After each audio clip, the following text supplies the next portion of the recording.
What is your name and your role currently? I'm Paul Regan. I'm Methodist minister based in Newham, and this church, welcome here, this is our church, where we became a hospitality centre during the period of the Olympic Games. So what was your role in the Olympic Games? So I was chairing Telco, which is the East London organisation, and we were the group that negotiated the deal with the bid team back in 2004 to make sure that the Olympics would meet the needs of local people.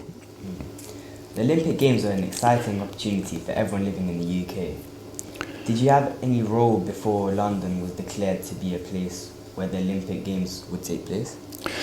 Yes, I mean, we worked in Telco. First of all, the Olympic bid team were trying to get the bid to come to London, asked Telco would we support the bid. And so we put together a package where we negotiated a deal with Ken Livingstone, Seb Coe and John Biggs, who were running the bid team. That was the sort of jobs for local people, training for local people. And when the games were over, Community Land Trust housing, genuinely affordable housing for local people. So there would be benefits for local people. Where were you when this news was announced? How did you feel when you heard it? Well, it was great excitement. I mean, there was a big crowd, I think, in Trafalgar Square, where everybody was leaping up and down when they said, it's London, it's London.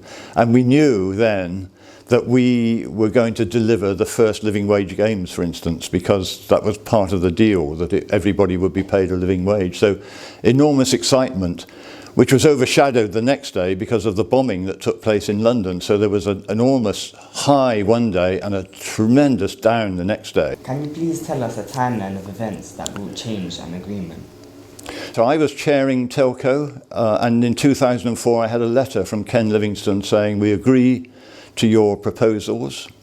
And then when the games came along, we had to then engage, when they were sort of being built, the Olympic Delivery Authority. So we engaged with the chief executive there, who was David Higgins. He was on board. David Higgins came to all of our assemblies. He made sure the living wage was paid. He policed it. When the games were built, when the stadium was built, they then had to deliver it. So we then moved over to the Olympic Delivery Authority. And they had to deliver they were trying to recruit thousands of people to work on the games, to deliver them. And we worked very closely with the Olympic LOCOG, as it was called, the delivery company, and trained a lot of our people to get those jobs. So I think a lot of our people were volunteering, were trained by LOCOG, and that we recruited, I think if I remember rightly, 1,500 people to work on the games. And then when the games were over, the next phase was, of course, they set up the London Legacy Development Corporation, and we've had to engage with them to make sure we get the affordable housing that was promised. And that's a struggle which is ongoing. We're still waiting for the first Community Land Trust homes to be built. There's a lot of inequalities that we see every day in Newham. What are some of those that you're addressing at the moment? You're right. I mean, inequalities have actually increased, I think, since the development of the Games. So over the last 10 years, the LLDC, which was responsible for developing the Olympic Park, effectively, they've gentrified the Olympic Park. And I think the purpose of Telco was to say, we need the housing for local people, because the housing need is enormous in Newham, in Tower Hamlets, in Hackney. And we really haven't seen the LLDC do that. They talk about affordable housing, but everybody knows it's not affordable, because the definition of affordable from central government is if it's 80% of the market, it's affordable. Well, everybody knows the market's gone crazy and doesn't help. So our struggle really is to get genuinely affordable housing on the Olympic Park, and that is the Community Land Trust model that we're trying to promote. And I think the fact that the Mayor of London has said it needs to be 50% affordable doesn't address that issue particularly. So we do have an ongoing battle to get the definition of what's affordable changed. And what we're arguing is, if local people can't afford it, it's not affordable, whatever the government says. So we're saying, in order for it to be affordable, the price of the home has to be based on median incomes locally. What's the average that the ordinary families earn? And then if you can base the price of the house on that, it will be affordable to those families. So people like teachers, social workers, nurses, they're earning too much to get the sort of social rent properties, but they haven't got enough money to buy on the open market. So the Community Land Trust is designed to meet the needs of that group of people. In Newham, that's people who are earning roughly £31,000 a year. They're locked out of the open market housing, and they've got too much money to be in the social rent category, and therefore they're pushed into renting in the private sector, which is, when I say the change has happened, in the last 5 years, to buy the price of a home on the open market has gone up by 70% in the 5 years that have just gone, and to rent has gone up by 15% in the last 5 years. So you can see that the gap is widening rather than diminishing. So you're absolutely right. Inequalities are a major problem that we're facing. Last question. What is the message for the Mayor of Newham?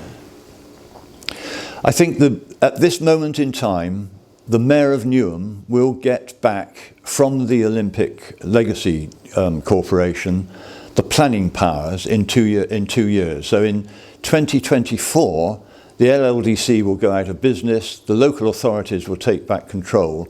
So the message to Ruxana as Mayor of Newham, as we hope she will be re-elected, she can deliver the Community Land Trust homes on the Olympic Park once she's got the planning powers back in 2024. So I think that's the ask. Will she agree to provide at least 100 CLT homes after 2024? What was the role of Shpresa and other members of Telco? I think Telco was involved right from the very beginning with this, and Shpresa was part of that because they were a founding member of Telco. And that added to the negotiating power that we had with the Olympic authorities. So, when we were doing the work with LOCOG, I think Lulietta was very closely involved in making sure that the training was delivered to our volunteers, and then that we were able to recruit people into the jobs I was talking about by using our churches and mosques and schools as places where people could go for their interview, but we prepared them very carefully before they went to interview. So people who were interviewed for catering jobs or cleaning jobs or security jobs, we had something like a 95% success rate. It was extraordinary because we prepared people carefully. And Shpresa was part of that the whole way through, because I think quite a number of Shpresa young people were able to get jobs on the delivery of the games. Stratford changed dramatically. What do you remember? I think, yeah, you're right. I mean, Stratford has changed dramatically, and I don't think that it would have done if the games hadn't come to London. I think because the games were coming to London, Westfield made the investment on the Westfield shopping centre. I don't think that would have happened if the games hadn't come to London. So it was a massive incentive, catalyst, if you like, for the regeneration of Stratford, because the games meant there was going to be footfall, there was going to be people coming, there was going to be a focus on East London, which hadn't been there before. And so investors started to pour in their money to make sure the regeneration took place. So it's made a massive difference to the transport. I mean, the Jubilee line, for instance, I don't think that would have happened if the games weren't going to be in London.